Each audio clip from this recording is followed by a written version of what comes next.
Welcome back to my channel, viewers.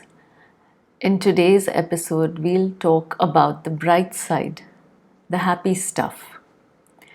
Simultaneously, with all the challenges that I was facing, there were some positive developments.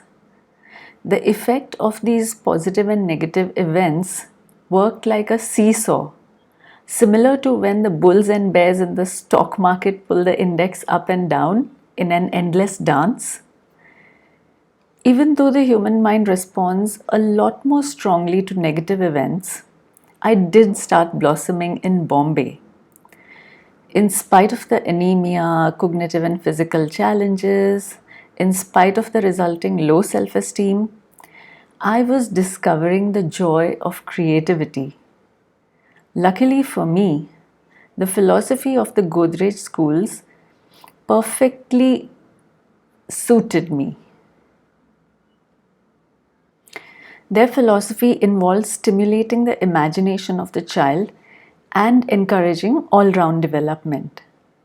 Since the school did not have a commercial bent of mind, they actually care about the students' development. Soon after I had joined the school, my teacher enrolled me for an interclass poetry recitation competition. I'm not sure why I represented my class since I was fairly new, but I was happy to participate.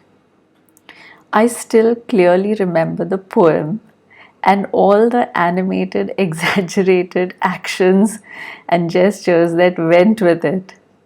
The poem was I am a teapot. So it went, I am a teapot, fat and stout. This is my handle and this is my spout. Water's boiling, hear me shout. Pick me up and pour me out.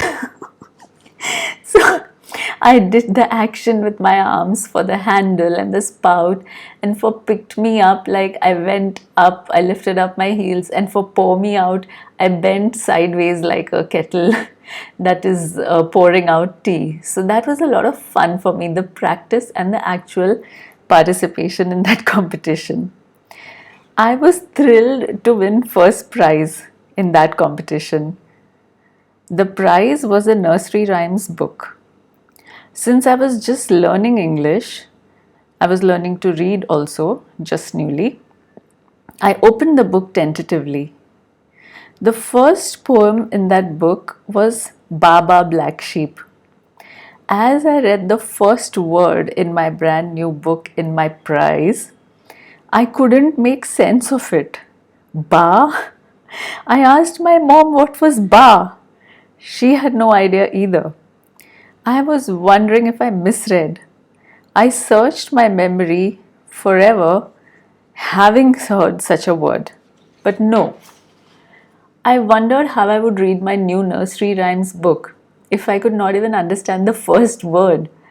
Fortunately, all the other words were understandable in that book, and I enjoyed my prize for a long time to come.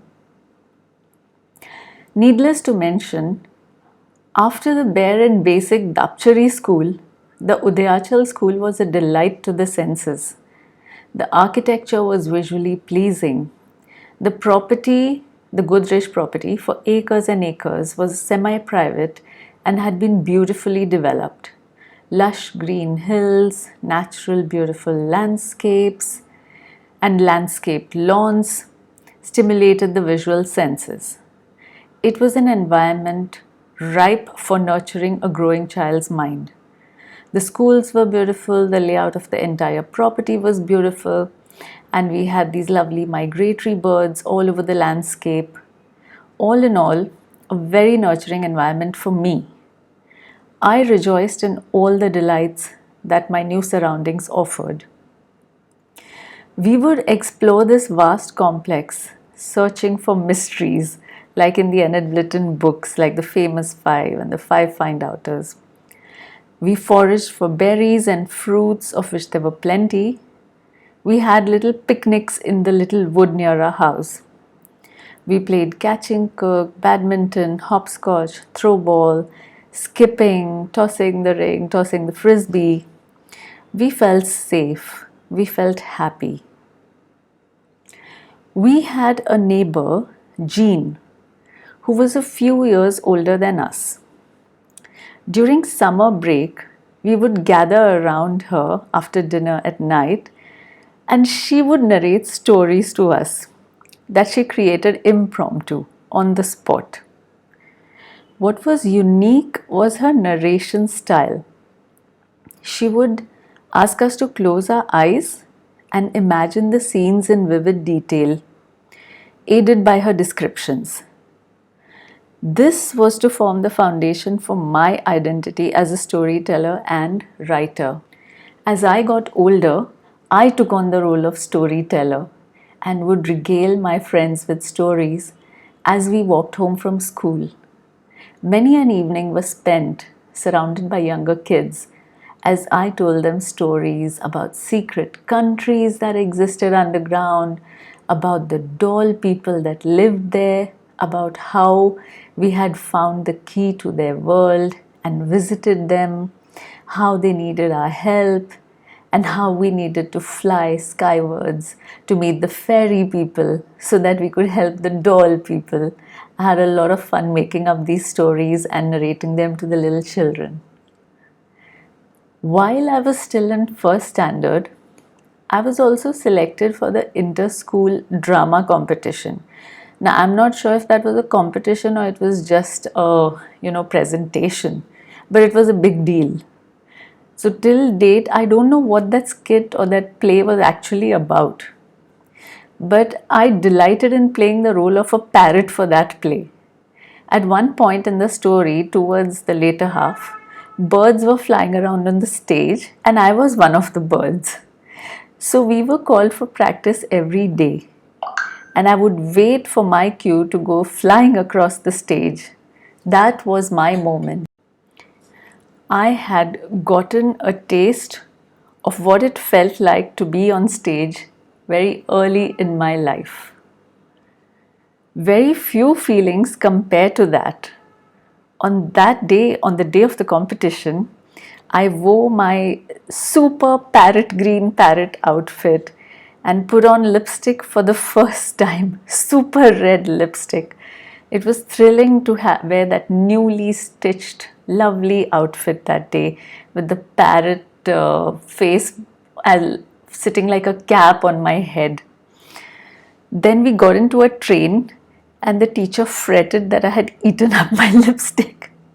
She used her personal lipstick for the touch-up. But I was so happy to participate that I did not even care that she had reprimanded me. On the stage, as I waited in the wings for my cue, the teacher asked me again and again to stay back, else the audience would see me waiting in the wings. But if I moved back, how could I see when it was my turn to go on the stage? And so I stayed there. The memory of me dancing about, flapping my parrot wings on the stage is among my fondest memories. Also in primary school, which I remember as first standard, but I'm not too sure, the school had an exhibition about prehistoric times. Our display included caves with cavemen and cavewomen doing their thing, doing the variety of tasks, just going about their day. Someone trying to light a fire, someone trying to create a weapon with wood and stone. So I was selected to man the stall for our class. This included giving a 1-minute talk to any visitors that came to our stall. We were encouraged to cover some basic points during our talk and were not required to learn the script by heart. After a couple of visitors, I gained confidence very rapidly and enjoyed the process of presenting. At one point, the elegant Godrej ladies came for the exhibition and walked up to my stall. I recognized Sunuben with her elegant bob cut, but was not quite sure who were the others. Confidently, I rattled off my information to them. It was something on the lines of explaining the routines of the prehistoric people, the cave people. I guess the ladies were in a playful, fun mood. One of them asked me how I could be sure this is how they lived. Now, as a kid who had believed that Lord Krishna had appeared in her school, I was impressionable or gullible enough to believe that everything taught to us by the teachers or textbooks or the printed word was definitely true, beyond any scope for doubt. In fact, at that age, I probably did not even have the word doubt in my dictionary. And so, with great earnestness, I put in my best effort to convince the ladies of the authenticity of my facts. Till then, at that point, people would just listen to me, those who attended the exhibition, and walk ahead to the next stall. This was the first time in the 3-day exhibition that someone had challenged me. And I was like so flustered. I was like, why didn't they believe me? Why didn't these ladies believe me? I watched the ladies move to the next stall, giggling playfully, and I knew that I had not succeeded in convincing them of the facts of how cave people lived. So that was me as a little child. Over the years, I participated in many interclass and also inter-school competitions. We went to different locations for these. I participated in debates, recited poems, gave speeches, did extempo, and thoroughly enjoyed each of these, even winning several times. It was always a great morning when we, the winners, were honored in the school assemblies, being asked to perform again on stage for the benefit of our schoolmates, and then handed the certificates amidst applause. I distinctly remember Vardbai, the Marathi teacher, marveling that I was not nervous before going on stage for my speech. I loved being on stage as much as I loved writing and narrating stories for friends. It is something else to see wide-eyed, enthralled, expectant faces with everyone paying attention, rapt attention to you and what you are going to say next. This gives me an inkling about why people crave power. Because it was indeed a feeling of power during those moments when time seemed to stand still as everyone was paying attention to me.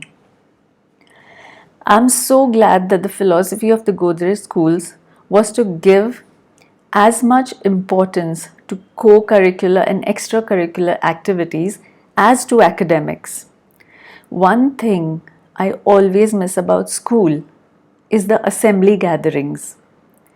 One aspect was where we could express our creativity by writing and enacting skits for assembly. But more than that, what I miss is the prayers or the singing of bhajans. It did not matter that I was not a Hindu. The morning gatherings and every student collectively singing the bhajans was uplifting to the soul and spirit. What a lovely way to start the morning. I always feel it is unfortunate that school prayers are discontinued in some countries. In addition to assembly, we had scouts and guides at our school. We also had extracurricular activity called civil service that included RSP, the road safety patrol. Now, we never really did any road safety, but we did participate in inter-school marching competitions. We had a special uniform stitched for that and all. It was often hosted on our school grounds because we had such a vast campus. All year, we would practice our marching, intensifying our practices 2 months before the actual competition. We would go to school half an hour early for that practice. I'm appalled when I see how schools conduct sports these days and the marching. There's no preparation. They just announce a sports day. They don't even have the grounds. They hire a stadium for a day, which is the sports day. How are students going to practice? How are they going to get good at sports with this kind of thing? We would have very organized practices leading up to the sports day. It was a great feeling to participate in all these things. The joy that I never experienced once I was no longer in the school setting. Being a kid who was timid, I would not proactively find out things for myself. So there were extra activities such as karate class that were conducted in the Krida Kendra, but I did not enroll for those. However, when I found out about a couple of my classmates who were in the school band, I asked them how to join, and I was overjoyed to be a flautist. I enjoyed learning so many tunes on the flute. He's a jolly good fellow, he's a jolly good fellow, and White Horse, among other tunes. We would march and play the flute joyfully. I loved it. Now back to while I was still in first standard, my mom enrolled me for dance classes. She had decided that I would grow up to be a performer, a dancer. So I learned Bharatnatyam as well as Kathak, two classical dance forms of India. I loved that also. Now this reminds me of something that happened once while I was still really small. I guess I was still in first standard. I don't know. I feel like all of these things happened while I was in first standard. So once I could not leave for Dapchari during the Christmas break with the rest of the family because I had to attend dance class for a few more days even though school had closed for the winter break. So dad dropped my mom and sisters off to Dapchari and came back to Bombay the same day to be with me.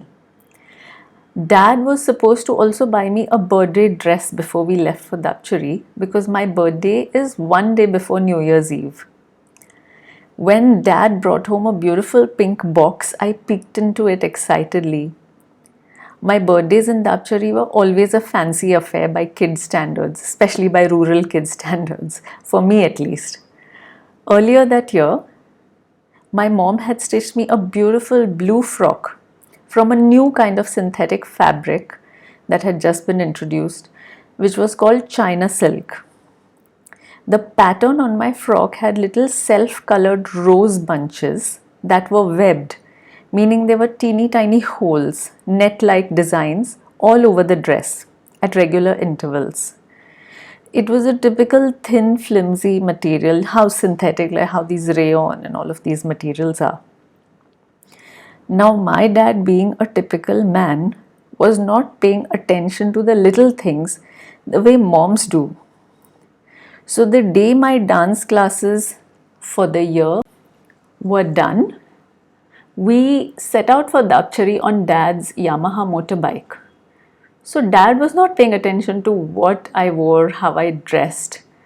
So, I wore that blue China silk frock for our motorbike ride at night to Dapchari. So late evening, my class was done, and as usual, I sat in front of dad on the motorbike. That's how I used to sit. And I was wearing this blue frock that was full of little holes. I did not even wear the inner petticoat because the white petticoat showing through the mesh bits did not look good. So as we left the hustle bustle of the city and entered the vast open landscapes, the cold began to hit me in earnest. With a motorbike going at about 50 to 60 kilometers per hour, the cold wind really made its presence felt. Soon, nothing existed for me except the cold biting wind. I decided to embrace the wind instead of resisting it. In that moment, I started enjoying the cold instead of, being affected by it any other way. There was nothing between me and the cold wind. My nose was an ice block. But I felt great joy and exhilaration. I looked at my beautiful surroundings. The landscapes transformed into a magical fairyland in the moonlight. The experience felt like a spiritual, uplifting one. Few feelings can match the joy I felt zipping through the cold night under the bright stars, embracing the cold wind. Dad was clueless about how cold it was for a skinny little 5-year-old who was just turning 6, sitting directly in the wind. In fact, he was shielded by my body. His chest was probably warm because I was sitting in front of him. When we reached Dabchari, Mom embraced me. She was horrified to see how cold I was, and she scolded Dad for not dressing me appropriately for the cold night. Next, Mom saw the birthday gift that Dad had bought me, the outfit. Mom saw the cost of that birthday outfit. She couldn't believe how much Dad had spent on it. That was probably the most expensive outfit any of us had ever gotten till then, including my parents. For my part, I was happy. It was a beautiful pink and black Indian outfit called a Pathani suit. Every Wednesday in primary school, we were allowed to wear something of our choice instead of the uniform. We all looked forward to this. So many a Wednesday, I enjoyed wearing my Pathani suit to school. So I loved it. As the years passed, I wrote for the school magazine, not just in English, but also in Hindi and Marathi. Vadbai, the Marathi teacher, appreciated my unique take on mundane topics. For instance, a typical Marathi essay on माझे Ajoba, that is my grandfather, was meant to discuss how an old grandpa spent his days with the family. Yet, I wrote about how my grandpa had bravely fought in both world wars and had a bullet extracted from near his eye without anesthesia and such things. So she loved that. I blossomed as I discovered things I was good at. As the anemia was addressed in later years, I even won medals in sports. Not speed stuff such as running, but in discus throw and shot put. I also enjoyed playing throw ball and hockey as a high school student. So in spite of the poor beginning, I was coming into my own. I had started blossoming. But more about this later. Thank you for listening to my story, viewers. Stay healthy, stay well, and I will see you soon with the next episode. Bye for now.